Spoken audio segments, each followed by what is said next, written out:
Hello everyone, कैसे हैं आप लोग। होपफुली अच्छे होंगे और मैं आपको बता दूं मैं भी अच्छा हूं। तो बेटा हम पढ़ रहे हैं कैपिटल गेन चैप्टर और अभी तक की क्लासेस में हमने किया है कैपिटल एसेट को समझा है, साथ ही हमने समझा शॉर्ट टर्म कैपिटल एसेट्स और लॉन्ग टर्म कैपिटल एसेट्स क्या होती है। उसके बाद हमने समझा था कि कंप्यूटेशन कैसे की जाती है कैपिटल गेन की under the chapter capital gains. फिर हमने बेटा समझी थी चार सेक्शन की चेन, जिसमें हमने पढ़ा था section 47, section 55, section 49 sub section 1 और सेक्शन 2 सब सेक्शन 42A। तो आज की क्लास में और डिटेल में समझते हैं कैपिटल गेन के चैप्टर को। चलिए शुरू करते हैं।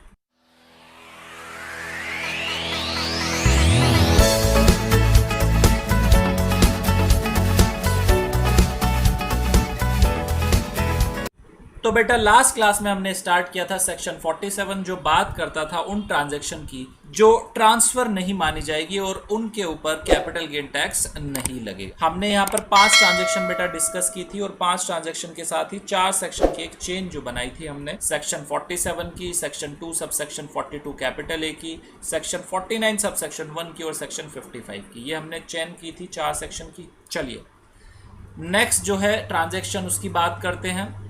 Transfer of a capital asset by the demerged company to the resulting Indian company in a scheme of demerger। देखिए क्या बोलता है लॉ बात करता है कि अगर कैपिटल एसेट का ट्रांसफर किया जा रहा है, कब किया जा रहा है, डीमर्ज कंपनी कर रही है ट्रांसफर रिजल्टिंग इंडियन कंपनी को, तो उस केस में भी ये जो ट्रांसफर है इस पर कैपिटल गेन टैक्स नहीं लगेगा, इसे ट्रांसफर नहीं माना जाएगा for the purpose of section 47।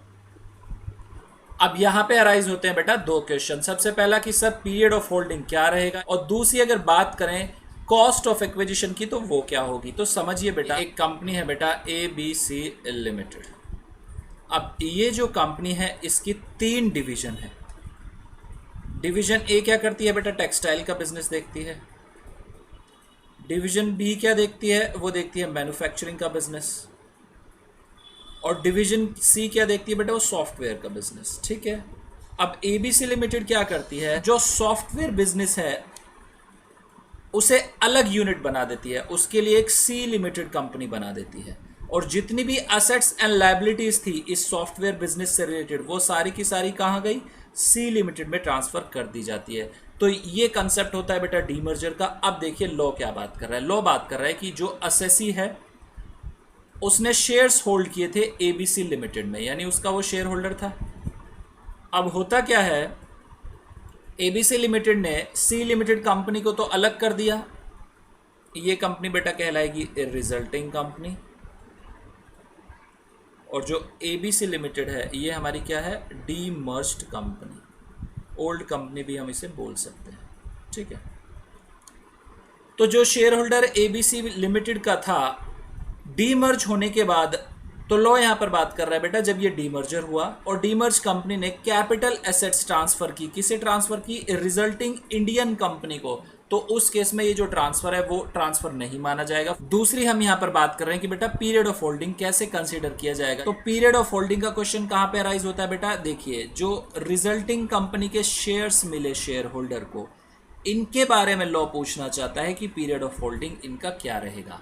तो इस केस में लॉ बात करता है कि जब शेयर होल्डर ने डीमर्ज कंपनी में बेटा शेयर होल्ड किए थे उस पीरियड को भी यहां पर कंसिडर किया जाएगा, यानी इनका जो पीरियड ऑफ होल्डिंग डिटरमाइन किया जाएगा वो कहां से किया जाएगा, जब असेसी ने डीमर्ज कंपनी में शेयर होल्ड किए थे, यानी डीमर्ज कंपनी का पीरियड भी इसमें इंक्लूड कर लिया जाएगा। ठीक है बेटा, समझ आ गया।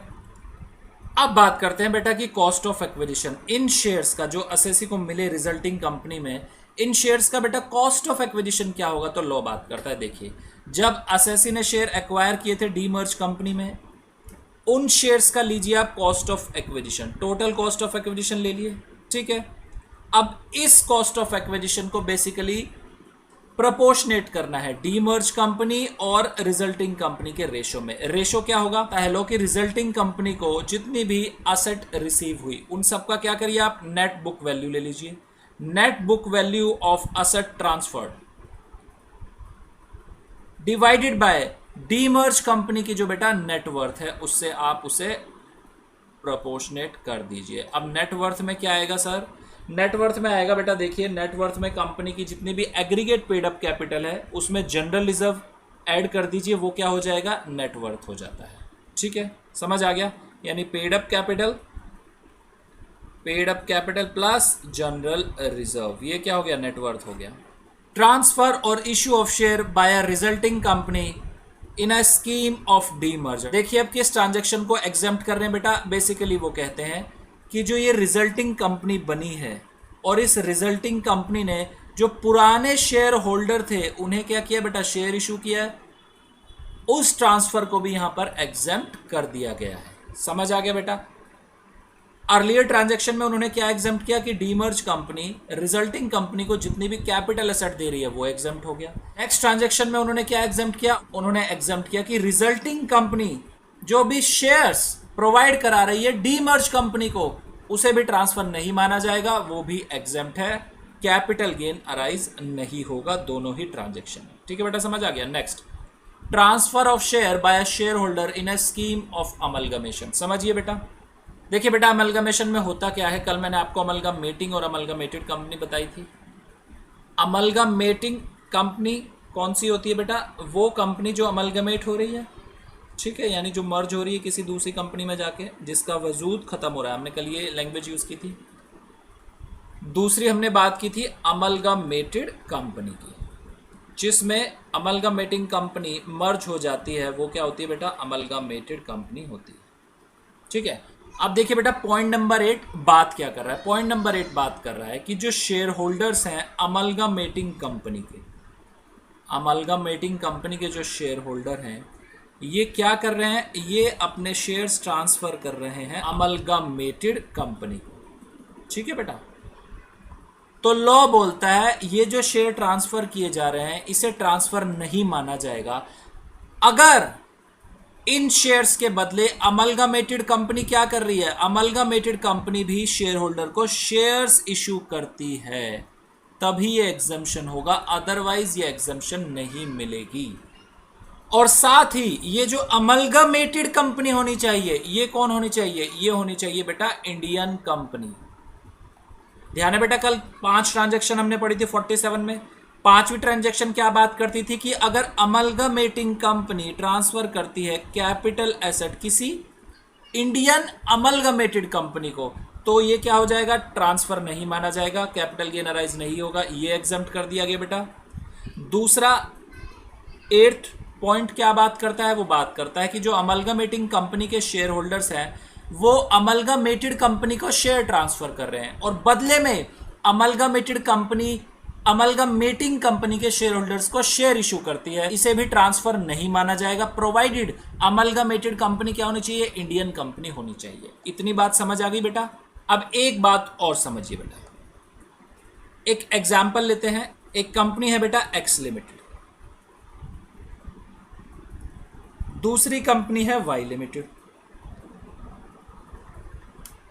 अब एक्स लिमिटेड ने क्या किया हुआ है बेटा, एक्स लिमिटेड जो है वाई लिमिटेड में 20% शेयर्स होल्ड करती है, यानी इन्वेस्टमेंट कर रखी है एक्स लिमिटेड ने वाई लिमिटेड में 20% शेयर्स की। बाद में क्या होता है, वाई लिमिटेड जो होती है अमलगमेट हो जाती है एक्स लिमिटेड के साथ। तो इस केस में क्या होगा बेटा, तो इस केस में अब क्या होगा बेटा, अब लॉ बात करता है कि जो वाई लिमिटेड के शेयर होल्डर है वो एक्स लिमिटेड को अपने शेयर ट्रांसफर करेंगे और एक्स लिमिटेड जो है उन शेयर होल्डर को बदले में शेयर इशू करेगी एक्स लिमिटेड के। बट यहां पर तो 20% ऑलरेडी हेल्ड किया हुआ है एक्स लिमिटेड ने, तो क्या ये अपने आप को भी इशू करेगी, answer is no.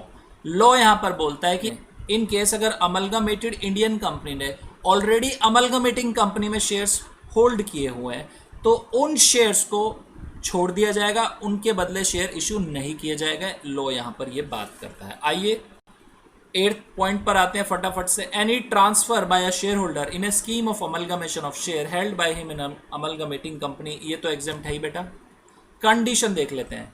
The transfer is made in consideration of the allotment to him of any shares in the amalgamated company except where the shareholders itself is the amalgamated company. Consideration देनी है transfer में, वो क्या देना है, allotment of shares in amalgamated company, except जहां पर share holder कौन है, अमलगमेटेड खुद ही है, तो उस केस में कोई भी कंसिडरेशन शेयर्स के रूप में नहीं दी जाएगी। नेक्स्ट कंडीशन क्या है, अमलगमेटेड कंपनी क्या होनी चाहिए, इंडियन कंपनी होनी चाहिए। ठीक है बेटा, समझ आ गया। एक एग्जाम्पल दिया हुआ है जो हम ऑलरेडी कवर कर चुके हैं। नेक्स्ट बेटा एक क्वेश्चन है, ज़रा कर लेते हैं, देखते हैं। नेक्स्ट बेटा एक इलस्ट्रेशन है, ज़रा एक बार इसे देख लेते हैं। M held 2000 shares in a company ABC limited. M जो है 2000 शेयर हेल्ड करता है एबीसी लिमिटेड कंपनी में। This company amalgamated with another company during the previous year ending 31 March 2020। अब ये जो कंपनी है बेटा अमलगमेट हो जाती है दूसरी कंपनी के साथ प्रीवियस ईयर 31 मार्च 20 में under the scheme of amalgamation. अब अमलगमेशन में देखिए क्या हो रहा है। M was allotted 1000 shares in the new company। M को 1000 शेयर मिल रहे हैं न्यू कंपनी में। The market value of shares allotted is higher by 50,000 than the value of holding in ABC Limited। जो मार्केट वैल्यू है बेटा new company के shares की वो 50,000 रुपये ज्यादा है जो ABC लिमिटेड कंपनी के शेयर्स थे। अब एओ क्या करना चाहता है, AO propose to treat the transaction as an exchange and to tax 50,000 as capital gain. Is he justify. अब एओ उन 50,000 रुपीज पर टैक्स लगाना चाहता है। तो बेटा बताइए अभी जो हमने प्रोविजन पढ़ा क्या वो इसमें कवर होता है? Answer is yes. लेकिन यहां पर अगर देखें तो क्वेश्चन में डिटेल कंप्लीट प्रोवाइड नहीं है। हम ये मान के चलेंगे कि अमलगमेटेड कंपनी जो है वो इंडियन कंपनी है, यानी जो न्यू कंपनी है वो इंडियन कंपनी है, तभी ये कवर हो पाएगा। तो क्या पढ़ा था हमने बेटा कि जो अमलगमेटिंग कंपनी के शेयर होल्डर्स हैं वो अमलगमेटेड कंपनी को शेयर अपने ट्रांसफर करते हैं, तो उस ट्रांसफर पर कैपिटल गेन अराइज नहीं होता, उसे ट्रांसफर नहीं माना जाता। सेक्शन 47 ने ये बात की। तो इस केस में बेटा ये जो 50,000 रुपीज की हायर वैल्यू है एम लिमिटेड के न्यू शेयर्स की, तो ये टैक्सेबल नहीं होगी क्योंकि इसकी एग्जम्पशन लॉ ने ऑलरेडी प्रोवाइड करा रखी है। चलिए नेक्स्ट अब बात करते हैं 9th point, transfer of rupee denominated bond outside India by a non resident to another non resident. देखिए अब हो क्या रहा है, यहां पर ट्रांसफर किया जा रहा है रुपी डिनोमिनेटेड बॉन्ड का इंडिया के बाहर एक नॉन रेजिडेंट से दूसरे नॉन रेजिडेंट को। देखिए समझिए बेटा ये ट्रांजैक्शन बात क्या करती है।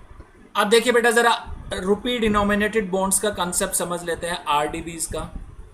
आरडीबीज जो होती हैं बेटा बेसिकली ये इंडियन कंपनी इश्यूज करती हैं और ये जो इशू किए जाते हैं ये आउटसाइड इंडिया इशू किए जाते हैं। ठीक है बेटा,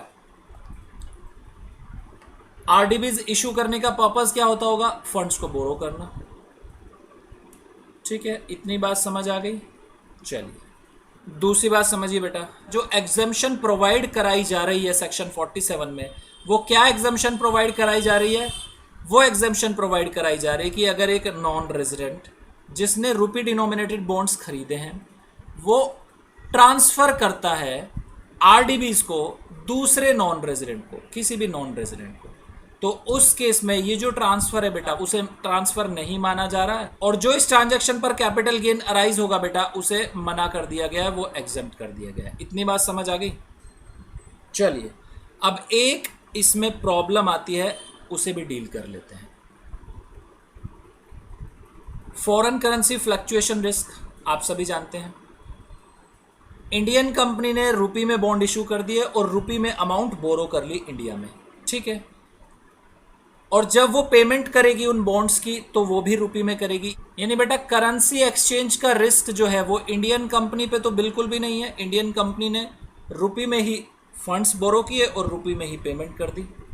ठीक है, रिस्क जो है वो किस पर है? नॉन रेजिडेंट पर है, क्योंकि नॉन रेजिडेंट जब इन बॉन्ड्स को परचेज करेगा वो अपनी करेंसी को कन्वर्ट कराएगा रुपीज में, और जब पेमेंट लेगा तब भी उसे रुपी को कन्वर्ट कराना होगा अपनी होम करेंसी में। तो जो करेंसी का एक्सचेंज हो रहा है वो सारा का सारा नॉन रेजिडेंट करा रहा है, और करेंसी एक्सचेंज करने में जो भी रिस्क होगा वो किसके पास होगा? नॉन रेजिडेंट के पास होगा। यानी एक नॉन रेजिडेंट को बेटा यहाँ पर दो सिचुएशन का सामना करना पड़ सकता है। एक तो हो सकता है बेटा गेन, फॉरेन करेंसी उसने एक्सचेंज कराई तो उसे इन बॉन्ड्स पर गेन हो सकता है, और दूसरा क्या हो सकता है बेटा? दूसरा हो सकता है उसे लॉस। तो लॉस को पहले अगर समझे तो बात करें, लॉ ने ऑलरेडी प्रोवाइड करा रखा है कि ये जो लॉस होगा बेटा ये कैरी फॉरवर्ड कर लेगा कौन? Non resident. ठीक है, इतनी बात खत्म हो गई। अब बात करते हैं गेन की कि गेन का क्या होगा। तो लॉ बात करता है बेटा कि इन केस अगर गेन अराइज होता है एक नॉन रेजिडेंट को on account of appreciation of rupee, rupee की एप्रिसिएशन होने की वजह से उसे गेन अराइज हो रहा है अगेंस्ट अ फॉरेन करेंसी, और ये गेन कब अराइज हो रहा है बेटा? At the redemption of RDBs. तो उस केस में ये जितना भी गेन है वो क्या कर दिया गया है बेटा? एग्जेम्प्ट कर दिया है कैपिटल गेन से। और ये जो बात बताई गई है बेटा, ये बताई गई है फिफ्थ प्रोविजो टू सेक्शन 48। ठीक है, समझ आया? चलिए एक एग्जाम्पल लेते हैं इसका, एग्जाम्पल के थ्रू और क्लियर हो जाएंगे प्रोविजन। देखिए मैं आपको समझाता हूँ। सपोज एक इंडियन कंपनी है, ठीक है। अब ये इंडियन कंपनी क्या करती है? आरडीबीज इशू करती है, और आरडीबीज जो इसने इशू किए हैं वो किए हैं बेटा ₹70 लाख के। ठीक है, समझ आ रहा है इतना? एक नॉन रेजिडेंट है, वो इन आरडीबी को खरीदना चाहता है। कौन सी कंट्री का है? यूएस का है। ठीक है बेटा। अब होता क्या है, जो करेंसी रेट है $1 इक्वल्स टू ₹70, ये हम मान के चलते हैं, और डेट इस ट्रांजैक्शन की रख लेते हैं बेटा 1/4/2019। ठीक है, इतना समझ आ गया? चलिए अब देखिए बेटा, नॉन रेजिडेंट को कितनी अमाउंट इन्वेस्ट करनी पड़ेगी? $1 है 70 का, और 70 लाख के ही आरडीबीज हैं। तो अब इस नॉन रेजिडेंट को इन बॉन्ड्स को अप्लाई करने के लिए बेटा कितने डॉलर की पेमेंट करनी पड़ेगी? $1 है 70 का, और टोटल बॉन्ड की वैल्यू कितनी है? 70 लाख। तो कितने हो जाएगा बेटा? $1 लाख। ठीक है, ये $1 लाख जो है उसे इन बॉन्ड्स को खरीदने के लिए लगाने पड़ेंगे, यानी इन्वेस्ट करने पड़ेंगे। चलिए इतना समझ आ गया। अब बात करते हैं कि 5 साल बाद इनका रिडम्पशन होगा, और 5 साल जो रुपये की वैल्यू है $1 के अगेंस्ट, वो आ रही है बेटा ₹63। तो इसमें देखिए रुपी एप्रिशिएट हो गया या डेप्रिशिएट हो गया? रुपी यहाँ पर एप्रिशिएट हो गया बेटा, रुपी स्ट्रांग हो गया। पहले $1 में ₹70 आते थे, अब $1 में 63 आते हैं। तो इस केस में अब देखिए होगा क्या, 5 साल बाद उसे कितनी अमाउंट मिलेगी? 70 लाख रुपीज उसने बेटा लगाए थे, यानी $1 लाख उसने लगाए थे। अब जरा देखिए 70 लाख डिवाइडेड बाय 63 करिए, कन्वर्ट करिए इसे डॉलर में, कितना आएगा? ये आएगा बेटा $1,11,111, मोटा मोटी ये मान के चलते हैं, राउंड फिगर कर देते हैं, यानी 11,111 एक्स्ट्रा डॉलर उसे मिल गए। तो इस केस में लॉ ने क्या बोला है? ये भी एग्जेम्प्ट कर दिए गए हैं by the fifth proviso to section 48। In case बेटा अगर डॉलर हो जाता 75 रुपीज का, तो उस केस में कितने मिलते फिर dollar? 70 lakh divided by 75, convert करिए, 70 लाख डिवाइडेड बाय 75, यह आएगा बेटा 93,333.33, लेकिन राउंड फिगर करते हैं, इतने डॉलर मिलेंगे एसएससी को। यानी उसने $1 लाख लगाए थे और मिले कितने? 93,333 डॉलर उसे मिले। तो कितने का उसे लॉस हो रहा है? $6,667, राउंड फिगर में इतने डॉलर उसे नुकसान हो गए। तो लॉ बात करता है अब इस नुकसान को जो है वो कैरी फॉरवर्ड कर सकता है। समझ आ गया बेटा? आरडीबी के जो प्रोविजन थे मैंने आपको पूरा कंबाइन करके समझा दिया। क्या पढ़ा हमने आरडीबी में?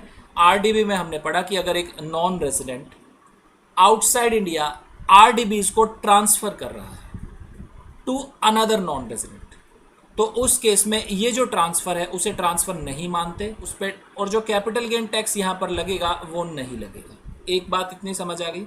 Second point, fifth provision to section 48 बात करता है कि अगर एक नॉन रेजिडेंट को on the redemption of RDB कोई गेन अराइज होता है, तो वो जो गेन है बेटा वो क्या हो जाएगा? एग्जेम्प्ट हो जाएगा, उस पर कैपिटल गेन टैक्स नहीं लगेगा।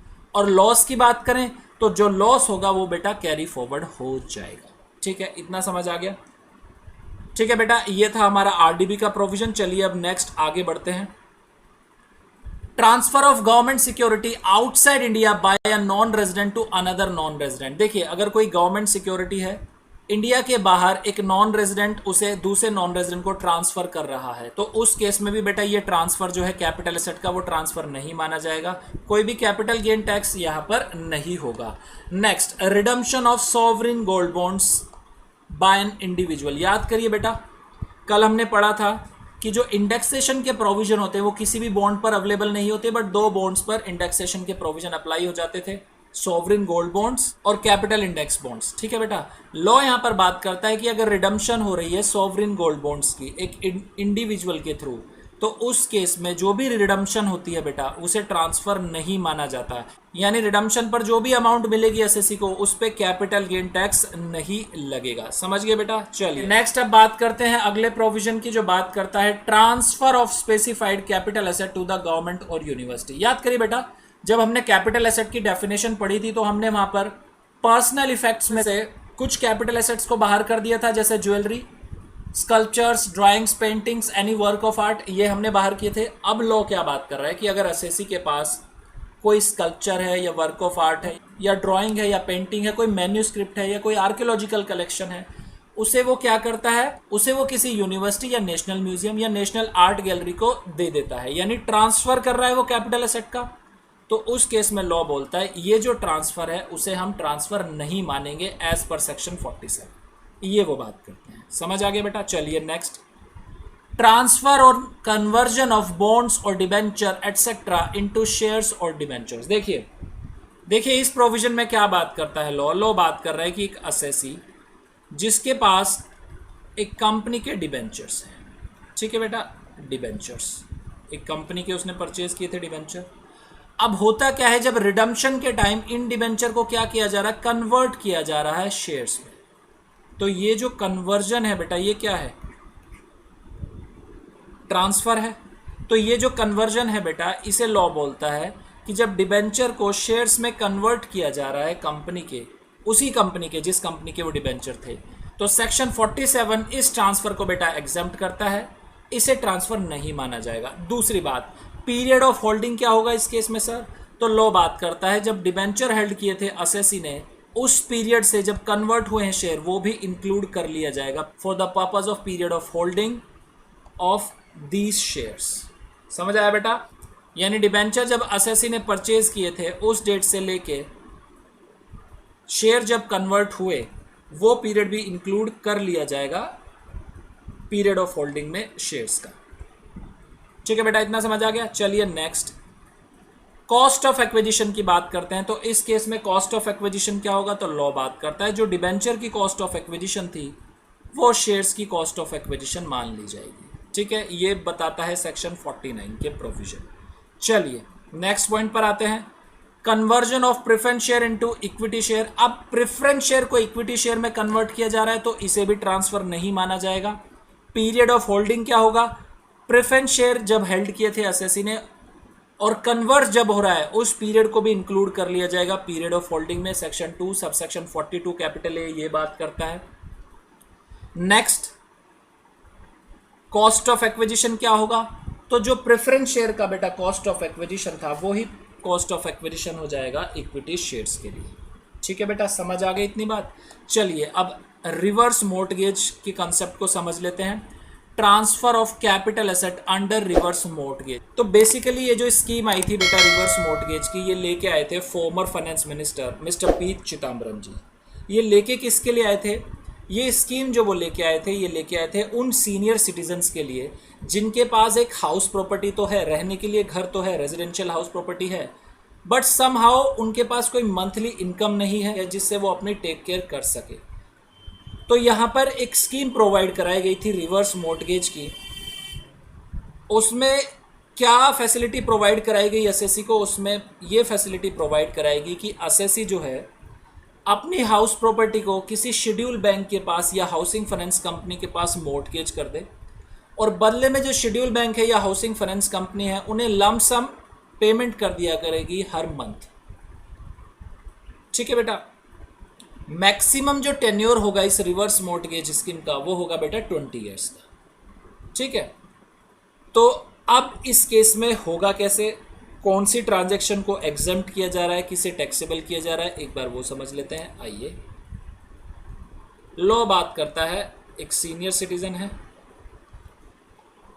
और इनके पास क्या है बेटा, इनके पास है एक रेजिडेंशियल हाउस प्रॉपर्टी। ठीक है, दूसरी तरफ है बेटा एक शेड्यूल बैंक। ठीक है, अब लॉ क्या बोलता है कि ये जो सीनियर सिटीजन है इनके पास कोई मंथली इनकम का सोर्स नहीं है, तो लॉ यहाँ पर एक फैसिलिटी प्रोवाइड करा रहा है कि ये जो अपनी रेजिडेंशियल हाउस प्रॉपर्टी है बैंक को क्या कर दें, मॉर्टगेज कर दें। ठीक है बेटा।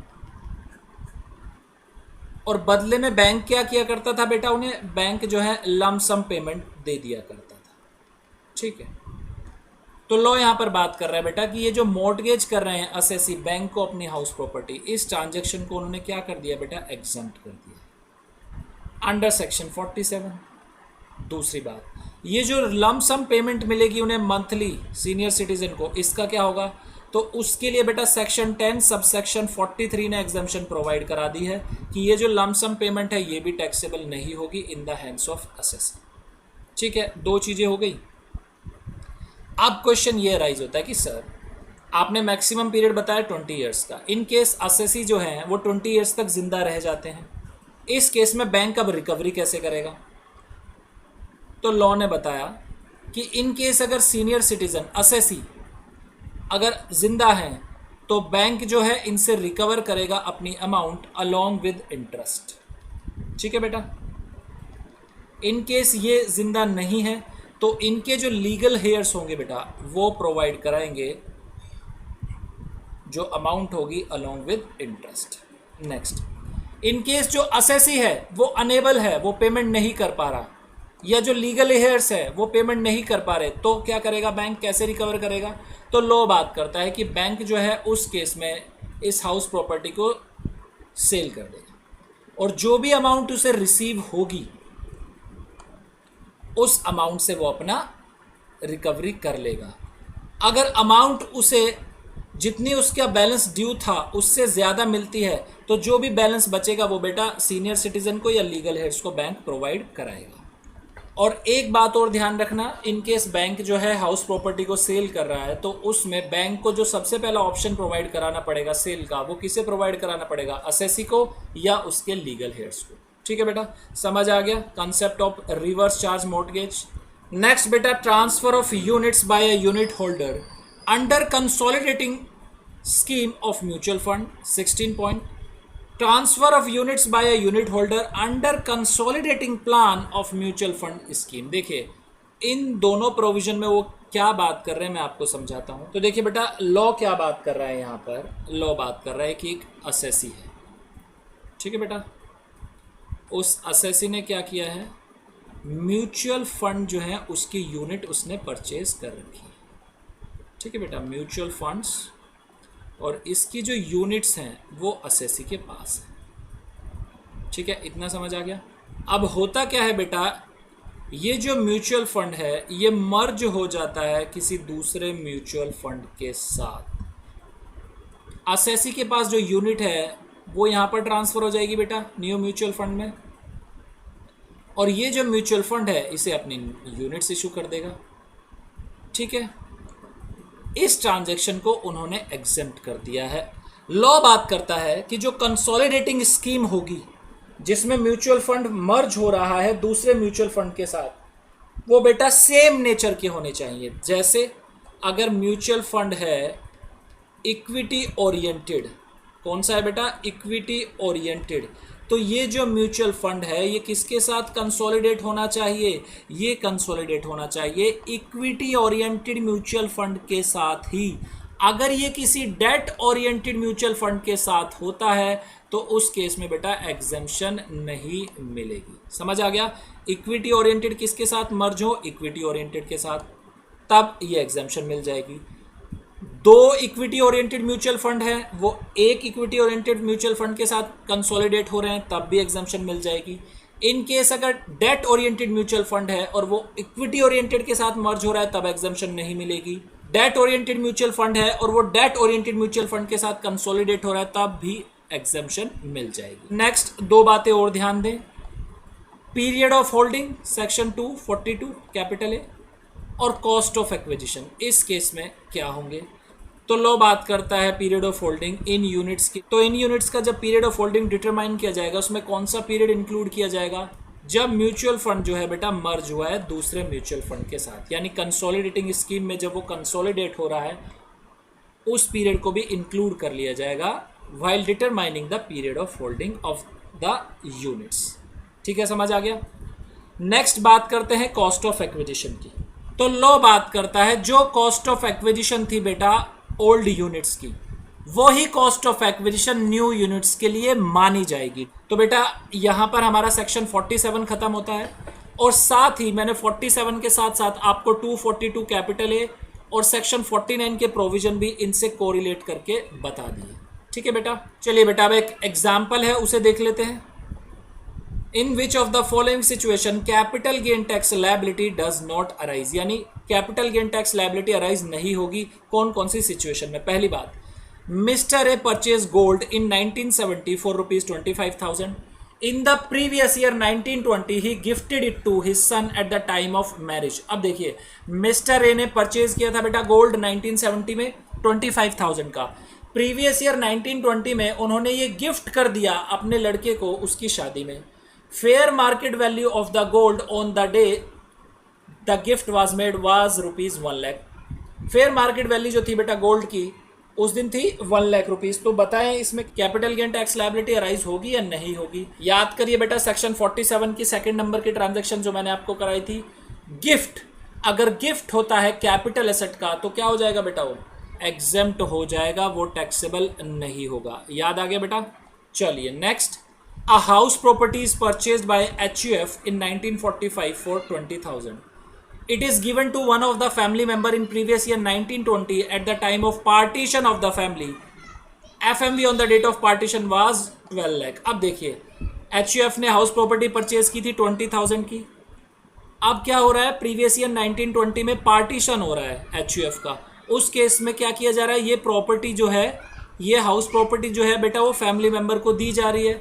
तो याद करिए पॉइंट नंबर 1 सेक्शन 47 का, टोटल पार्टीशन और पार्शियल पार्टीशन ऑफ HUF, और उस केस में क्या होता है, डिस्ट्रीब्यूट करी जा रही है अगर कैपिटल एसेट, तो बेटा वो क्या हो जाएगा, सेक्शन 47 के अकॉर्डिंग वो ट्रांसफर नहीं माना जाएगा और वहां पर कैपिटल गेन की कोई भी टैक्स लायबिलिटी अराइज नहीं होगी। Simple. Next, mister B purchase 50 convertible debentures for ₹40,000 in 1995 which are converted into 500 share worth ₹85,000 in November 2019 by a company.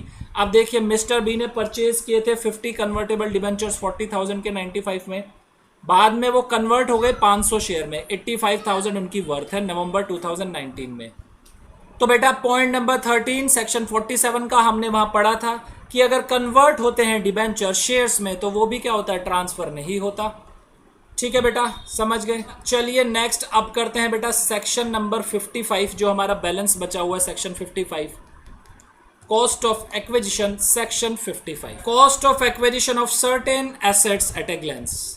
कल हमने क्या किया था, goodwill of business, trademark, brand name, इनके केस में हमने देखा था बेटा, उस केस में अगर सेल्फ जनरेटेड है ये एसेट तो कॉस्ट ऑफ एक्विजिशन क्या हो जाता था, निल हो जाया करता था। लेकिन अगर ये कैपिटल एसेट परचेज की गई है उस केस में कॉस्ट ऑफ एक्विजिशन क्या होता था, परचेज प्राइस हो जाया करता था। इतना हमने समझ लिया था। चलिए अब बात करते हैं बेटा कुछ फाइनेंशियल एसेट्स के बारे में। फाइनेंशियल एसेट्स क्या होती है, फाइनेंशियल एसेट्स होती है बेसिकली बेटा शेयर, सिक्योरिटीज, इन्हें फाइनेंशियल एसेट्स कहा जाता है। तो राइट शेयर के बारे में बात करते हैं बेटा। देखिए ओरिजिनल शेयर की बात कर लेते हैं सबसे पहले।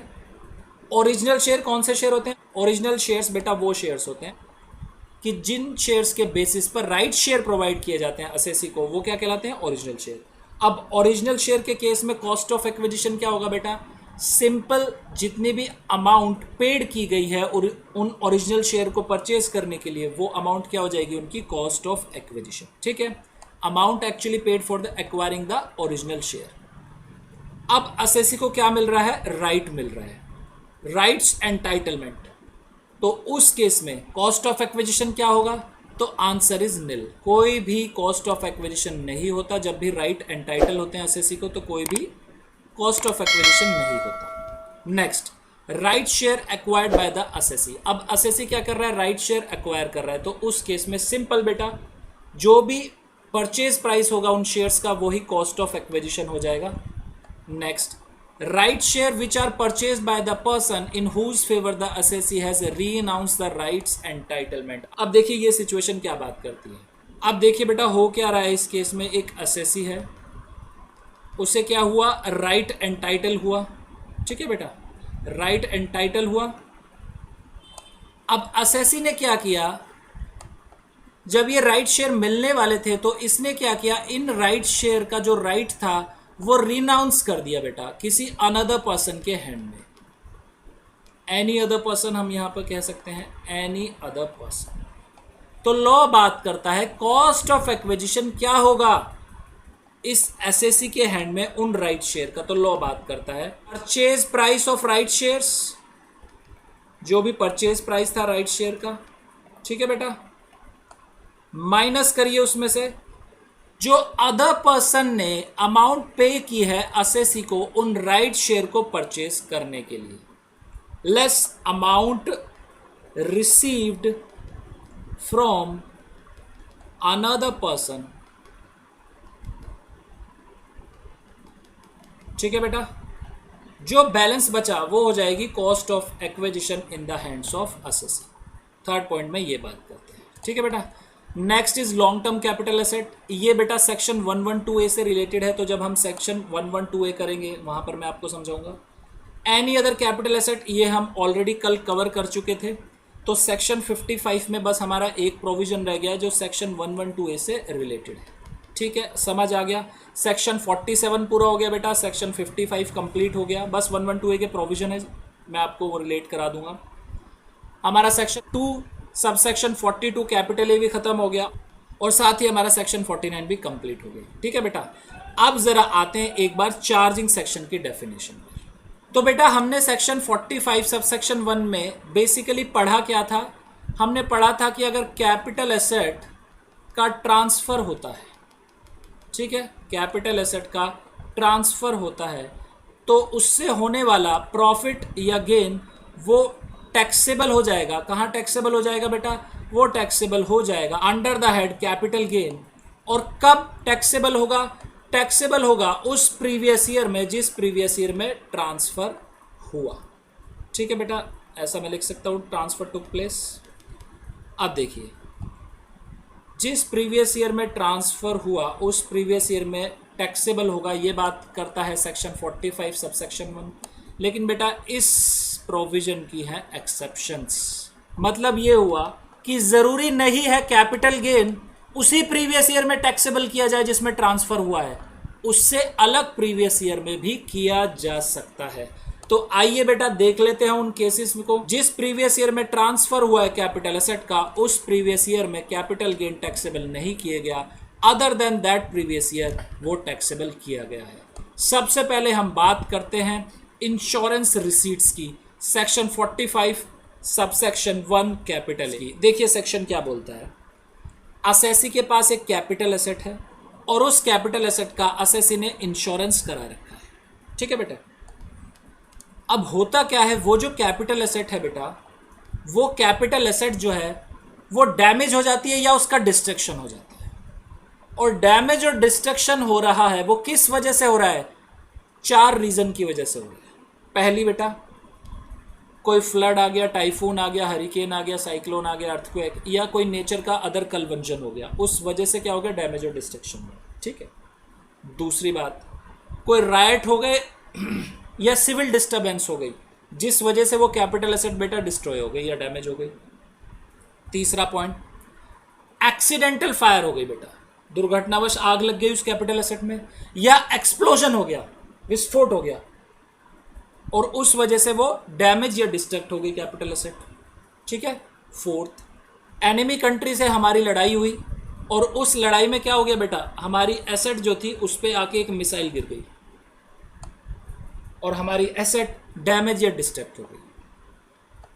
तो उस केस में लॉ बात करता है कि जब इंश्योरेंस कंपनी से अमाउंट रिसीव हो रही है असेसी को, या इंश्योरेंस कंपनी से कोई एसेट रिसीव हो रही है, तो कैपिटल गेन टैक्सेबल उस प्रीवियस ईयर में होंगे जिस प्रीवियस ईयर में ये मनी या एसेट रिसीव हो रही है असेसी। ठीक है बेटा, समझ आ गया। चलिए बेटा नेक्स्ट एक्सेप्शन की बात करते हैं। Next is section 45 subsection 2, conversion और treatment of a capital asset as stock in trade. यानी अब कन्वर्ट कर रहे हैं कैपिटल एसेट को स्टॉक इन ट्रेड में। तो इस केस में समझिए बेटा,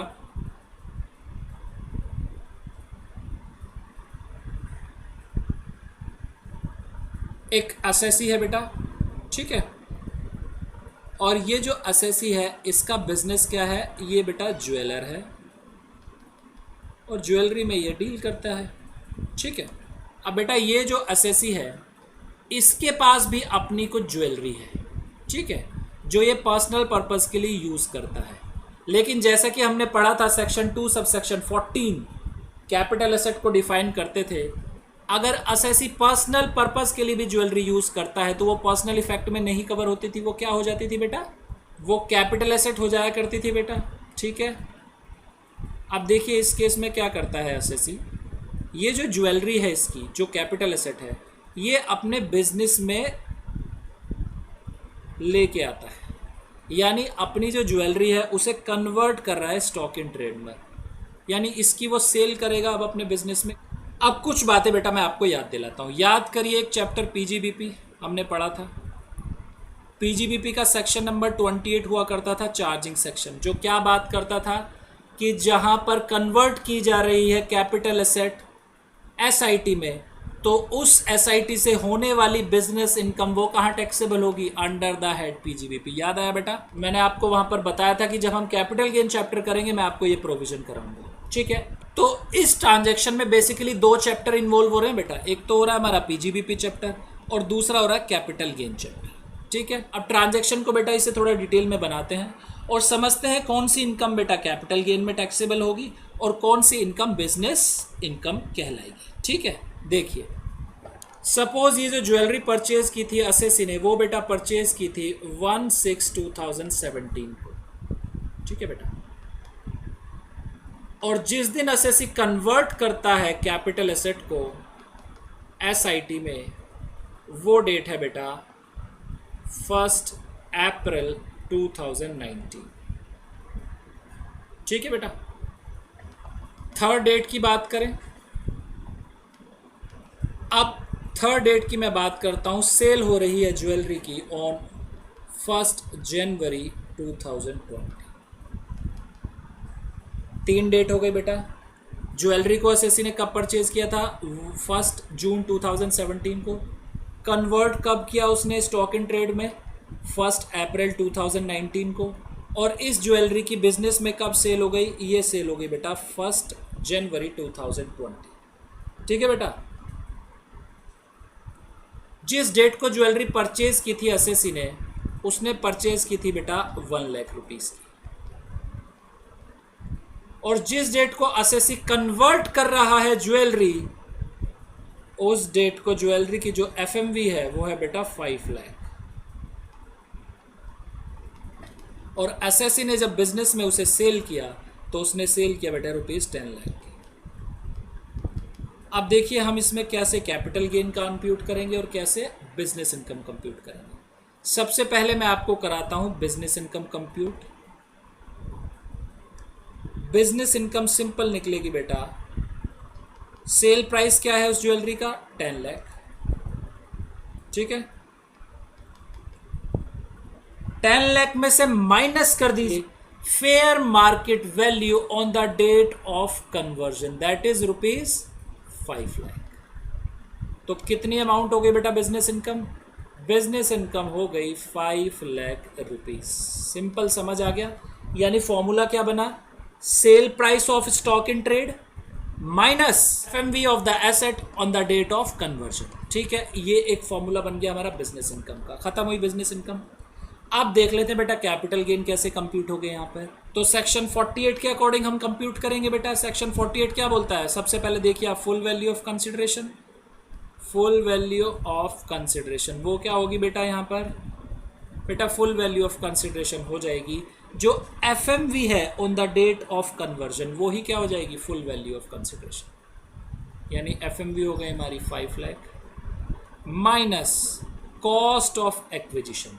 अब देखिए indexed cost of acquisition minus करनी है या कॉस्ट ऑफ एक्विजिशन माइनस करनी है, ध्यान दे बेटा। सेक्शन 2 सब सेक्शन 42A के अकॉर्डिंग क्या बात करते थे, 3 कैटेगरी बनाई थी हमने वहां पर। फर्स्ट कैटेगरी में क्या आता था, listed shares, unit of equity oriented funds और यूटीआई, और जीरो कूपन बॉन्ड।